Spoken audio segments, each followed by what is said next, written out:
What's going on, y'all, and welcome back to a new edition of the 16's podcast ranking section. As you can see by the title of the video, today we are getting into all of the Disney Plus TV shows and Disney Plus specials, the two specials that they had. So we're going to be ranking those. We already did our ranking of the movies and everything, so now, same fit, same shit. But, shout out to Markel. I got you, bro. I got you. Marvel Videos, got a Marvel shirt on. I got you going forward.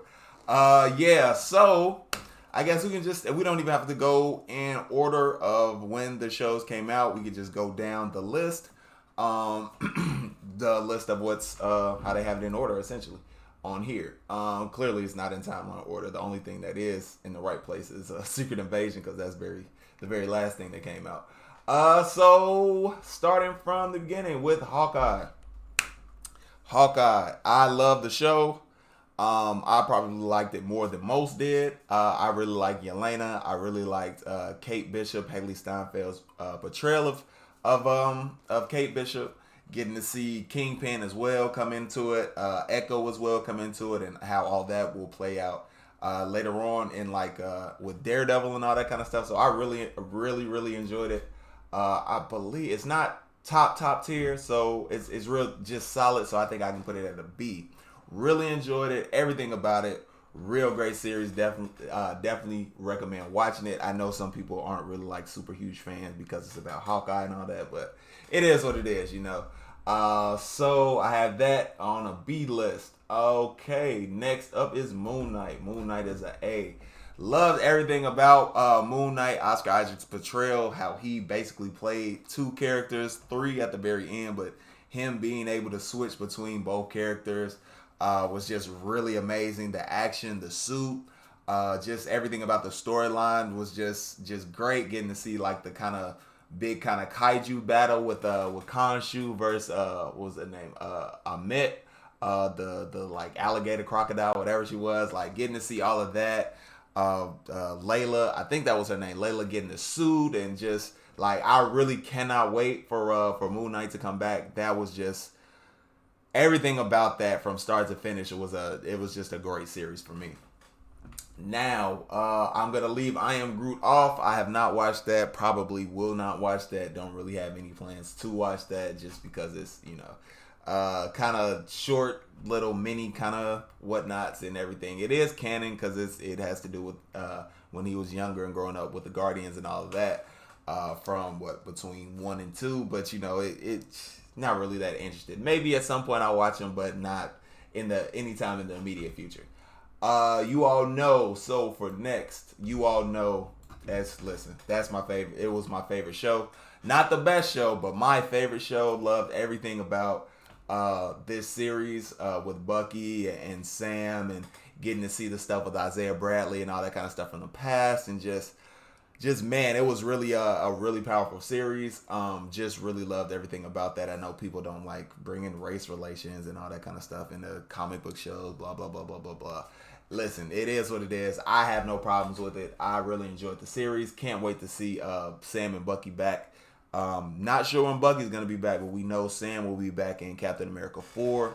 Whenever that releases, I believe 2020, sometime 2024, early 2025. So when that comes out, really can't. One of the my most excited, most anticipated series, not series, but movies that will be coming out. I know I try and temper expectations, but I'm a huge Cap fan. I really love what Anthony Mackie did as the Falcon and his transition into Cap as well. It was really just great. I really love him as his right-hand man. I'm one of the people who says that Sam should have gotten the shield over Bucky. It just makes complete sense by narrative of the MCU and everything that we've seen with that. It just really doesn't make sense to give it to Bucky. Even though he's not with Hydra anymore and all that kind of stuff, he still did all of that stuff. He even acknowledged, I still did it. So, he acknowledged that. So, having him as Sam's kind of right hand, transitioning from Cap to Sam's right hand man, it's gonna be pretty cool to see. I've enjoyed it. You've seen the amount of growth that Bucky has had throughout that series, from just all the trauma and stuff that he had as far as being a Hydra soldier, and then the stuff that he went through in Wakanda to try and get all that programming out. It was just phenomenal phenomenal acting job done by Sebastian Stan. Next up, we have WandaVision. That's a B for me. I was not a big fan of WandaVision. And believe it or not, it didn't really have anything to do with the black and white stuff in the first 2 episodes and anything, how they were transitioning through the time period and all that kind of stuff. But the whole Ralph Boner stuff, the way that the show ended, it just didn't really hit for me. The finale, it wasn't really that good. And it had to do with the going on during COVID times and all of that kind of stuff. So they had to kind of change stuff around and everything. So I'm accepting of it. They had to do what they had to do because that's not the ending that they were originally going to have. It is what it is. But because that is the ending that did come out, I can't really move it up really any higher than a B. So it's solid shows from me. I wouldn't say from beginning to end because the first 2 episodes weren't bad, but the whole black and white stuff, I wasn't really a fan of it. But when it jumps from black and white to going into color, it's really good. The ending, like I said, it was what it was because of what was going on in the world at the time. So I can accept it for what it was, but I can't put it any higher than a B. Now, Loki. I just did a reaction for season 2, so that'll be out before this video, obviously. But that first season, this is Loki hands down, far and away, is no question the best Disney Plus show that they've had from beginning to end. Just the storytelling, everything about Loki's character and all the kind of stuff that you start finding out with the variants and all that kind of stuff, how it plays a huge part in what's going to be going on with the whole Kang dynasty, Kang multiversal war, and all of that, how that's going to change the MCU going forward. Just, man, that they hit that out the park. It was just amazing. And then when we see Kang in the very last episode, and in the very last episode where it's like a highlight of all the MCU quotes and all that kind of stuff, and coming into it, and it's like, oh, is this episode much bigger than we think it's gonna be? Yes, it's really getting ready to set you on the path to all the stuff that's gonna be going on with the Avengers later on in this year. Okay, now She-Hulk, gotta give it a C. And listen, I'm not one of the people who was like cringe-worthy, it's cringe, blah blah blah, all that kind of stuff because She-Hulk was a woman, and all the stuff that kind of went on in it. That's not why it's that low for me. There are a couple episodes somewhere in the middle, I forgot exactly where they were, but somewhere towards the middle, and it just kind of feels like you just kind of put them in there instead of just letting us get to the Daredevil stuff. So it kind of upset me with that whole kind of thing. But I honestly enjoyed the show. I love the comedy. Tatiana Maslany did a great job of playing She-Hulk, and you get to see kind of like her confliction between being She-Hulk and being who she is. Jennifer Walters, and then by the end, she's able to compartmentalize, put it all together and be like, yeah, I'm the best of both. You know what I mean? I'm Jennifer Walters, the She-Hulk lawyer and everything. And I really did enjoy it. It made me a Megan Thee Stallion fan when she popped up and had her whole kind of dance and whatnot. Like I truly enjoyed that. It was really good. It was really fun. It wasn't kind of like I'd say like a Secret Invasion or a Loki or a Falcon and the Winter Soldier or even Moon Knight. It wasn't really like that, but it was kind of just more so fun, an introduction of the character, introduction of how she is going to be in the world going forward and everything. Her, the relationship with Daredevil was really great to see and all that. So I enjoyed it. I really did enjoy it. But it's just a couple of those episodes in the middle just weren't it for me, you know what I mean? So I couldn't really put it higher than a C. I want to move it higher because her fourth wall break was absolutely phenomenal. Because me and the guys were watching it on Disney Group Watch. How you can all watch like together with friends and whatnot who have accounts. So we did that, and they instantly we watching it, and they wanted to text me or whatever. They're like, "Hey, what did you do? What happened?" You know what I mean? Because it froze and everything. Because we like, who touched it? Who paused it? What's going on? You know what I mean? It was really hilarious. It was really cool to see it and her bust out and then come to the real world. That was phenomenal. For that, I want to move it higher. I truly want to move it to the B range, but just overall, the other stuff that was involved in the show, I can't move it higher than a C. going on the Guardians of the Galaxy Holiday Special. It wasn't perfect, but I really enjoyed it from start to finish. I really enjoyed the story that they were telling as far as with Peter Quill and all that stuff about Christmas and everything. It's really just Guardians of the Galaxy in its purest form. You know, getting to see Drax and Mantis and all that stuff they did with Kevin Bacon and everything was hilarious. Just loved it. It's something that I will probably watch every year around like the holiday season, because it just gives you that kind of family feel and everything. It's just really, really well done. I really enjoyed it. Sad that the Guardians won't be led by James Gunn anymore, and that we will be getting a new team since Guardians 3 has come out. You know, we've seen what the new team would look like with Rocket, Groot, the girl, I can't remember her name, Kraglin, and then what's his name, Adam Warlock. So that's gonna be cool to see in the future. Just wonder how good it will be, you know what I mean, without James Gunn being the kind of lead behind it. But we will see, you know. Looking forward to that whenever that comes back, whenever the Guardians return. Going into Werewolf by Night. I actually A, B. I enjoyed it. I think the only reason I'll probably move it down was because of the whole kind of like black and white stuff that was in it. I'm not a huge fan of that, obviously. But as far as storytelling, the characters, the action involved in it, with blood and whatnot, like you couldn't see the red because it was in black and white, but the blood, like it was really good. It was a really great monster flick. I will put it at a, you know what? I'm gonna put it at an A. I'm not gonna let the black and white detract from how good the actual show was. So yeah, I can put it at an A. I can leave it at an A and be confident with that. The only thing that really wanted me, you know, was making me move it down to a B level was the fact that it was in black and white for most of it. So other than that, I'm not gonna hold that against it. So it's definitely an A. Storytelling, the action, kind of seeing the whole kind of more mystical, supernatural monsters and all that kind of stuff side of the MCU was really, really cool to see. So hopefully we get a lot more of that going forward, probably with some more Doctor Strange stuff.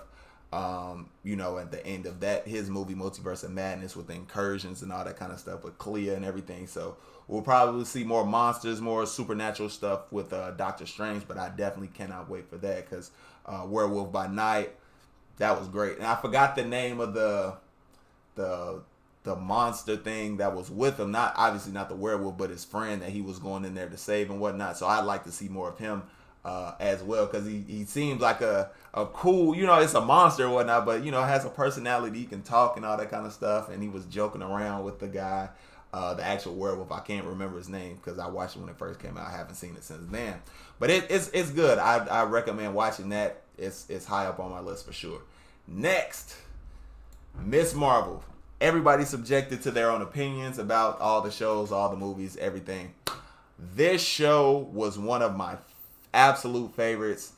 They really, really nailed, for me, they really nailed the whole family aspect, the school aspect, all the kind of trials and tribulations that you have as a teenager, while trying to figure out who you are in the world and all that kind of stuff. They just did a phenomenal job. The villain wasn't, obviously the villain, I forgot what they were called, the Jinn or whatever that was. They weren't all that great, obviously. But I just really loved everything about it, even if the villain wasn't overall great and whatnot, but her exploration, you know, the seeing stuff from the past and how it's going on with the future, and then how it's gonna transition into the Marvels movie later on this year. I'm super excited about the Marvels movie. Like I said, I keep saying like I try to temper expectations, but I'm just really excited to see Carol, Monica, and Kamala all again, as well as Nick Fury. Man, I really can't wait to see everybody again. See how the movie like kind of sets up what's gonna be happening in the future, because we know we'll be on the sword or saber base in space and everything. So just how that sets up the whole cosmic side of the MCU and everything. Looking forward to that, man. So Miss Marvel, I know a lot of people may not have it and be like, you crazy for having it that high, but listen, I was in love with the show, man. I'm sorry, I was just absolutely in love with it, so I had to put it at the S. But as you can see, it's kind of, about evened out everywhere throughout the, it's not super everything super good or everything super bad. It's a very even mix. So with this one, speaking of even mix, I did not like What If. I did not like it. The last two episodes where they kind of did the whole kind of Avengers thing, that was, it was kind of cool. The episodes that I did enjoy, I have the Funko Pops behind me. What was it? The Captain, obviously the Captain Carter episode, because I love Captain America as a character, so I love seeing Peggy get the serum, the shield, all that kind of stuff. Perfect, amazing, love that episode. The Star-Lord T'Challa episode, absolutely love that episode as well with Chadwick Boseman. That was great. And then I enjoyed the Doctor Strange episode as well, even though it kind of felt like, I don't know how to really explain how I felt about it. Kind of like, repeating and constantly trying to save Christine and all that kind of stuff. But it was really enjoyable just seeing all the different monsters and the lengths that he was trying to go to make sure that she was okay, So other than those three and then the last two, I think the zombies one was pretty good as well. I kind of enjoyed the zombies one. But I'd rather see that more so live action than animated, but it's neither here nor there. But yeah, I wasn't really a fan of What If. Maybe they can make it better in the next season by kind of like pushing the pail on the kind of stuff that is what ify. You know what I mean? If that makes sense. So like the what if scenarios, kind of making them a bit more, bit crazier. You know what I mean? You have more freedom to do stuff with it. It doesn't have to be like super basic or super ground level. No, get crazy with it. You know what I mean? And then I probably think I would enjoy it a bit more. So that's how I feel about that. And to wrap it all up, Secret Invasion that just finished, got it as a B. I was super excited about this show, so maybe that's part of my own fault. Like I say, I try not to go with expectations because I don't want to get let down. But then, I can kind of take a bit of responsibility for that going into it. The first, I want to say 3 episodes for me were amazing. Everything about them, the dialogue, the action, it was great. But it started to taper off towards the end, and the finale just kind of leaves you like, damn, man, what was this? It was kind of like the whole ending with WandaVision, with the whole kind of Wanda and Agatha Harkness fighting out in space. Well, not space, but, fighting in the sky, flying around, the super big CGI battle. We had another one of those with Gravik and Gaia. It was okay. It was it was cool getting to see them use just like different moves and different powers and abilities from other characters in the MCU, but it just, I don't know, it just didn't hit, I guess, the way they probably thought it was going to hit. But up the first 3, the dialogue, just because I love, it had the Winter Soldier vibes, which is what they said it was going to have. It had it during those first 3. The action later on was still good as well, but it just wasn't what I wanted it to be from this whole kind of, not the Secret Invasion title, but just the grounded, supernatural spy thriller kind of thing that we did get with Winter Soldier. We got bits and pieces of that in this, but it wasn't as, hard hitting and whatnot as I thought it would be, just based off of what Winter Soldier was. So that will be my list. 3 in the S, 3 in the A, 3 in the B, 1 in the C, and 1 in the D. So I feel like it's a very, very evened out, very, you can kind of see where my head is at, the kind of things that I like, the things that I really didn't, that I kind of dislike, and why shows are where they were. I think I did a okay enough job of trying to explain that to you all. I think I did a okay enough job. Hopefully, if you have watched the shows and whatnot, you kind of get what I mean when I'm giving opinions and whatnot based off of it. And if you haven't watched, I hope I've done a good enough job kind of explaining what's going on in the show, what the show's about, and all that kind of stuff. So that's my list for the shows. Loki season 2 is coming out. I just did a trailer reaction for that before this, so that'll be out before this video drops. So that season 2 will probably be in the S tier as well, if it's anything like it was in season 1. And then I believe that's the last MCU Disney Plus series that will be dropping this year. I believe that's it. And then we have Ahsoka as well, but that's Star Wars. So maybe I'll do a Star Wars ranking as well. and maybe rank those by the shows or maybe by seasons. We'll see how that goes, depending on the tier maker list. But yeah, that's gonna be my list for the Disney Plus MCU shows, as well as the kind of specials, which is the Guardians of the Galaxy and the Werewolf by Night, and then the shorts of Groot. If you all want to check that out, you can. I haven't checked it out, so that's gonna be my list. I appreciate you all for making it this far, because that means you have watched from beginning to end. Really helps the video, really helps the channel, really means a lot. Thank you so much for that. If you did like the video though, make sure you hit that like button. You want to see more content from the 1216 podcast, hit that subscribe button. And if you want to see videos, whatever it is we drop on our YouTube channel and whatnot, whenever it's dropped, you hit that notification bell. You'll be notified every time something new comes out, and I will see y'all in the next one.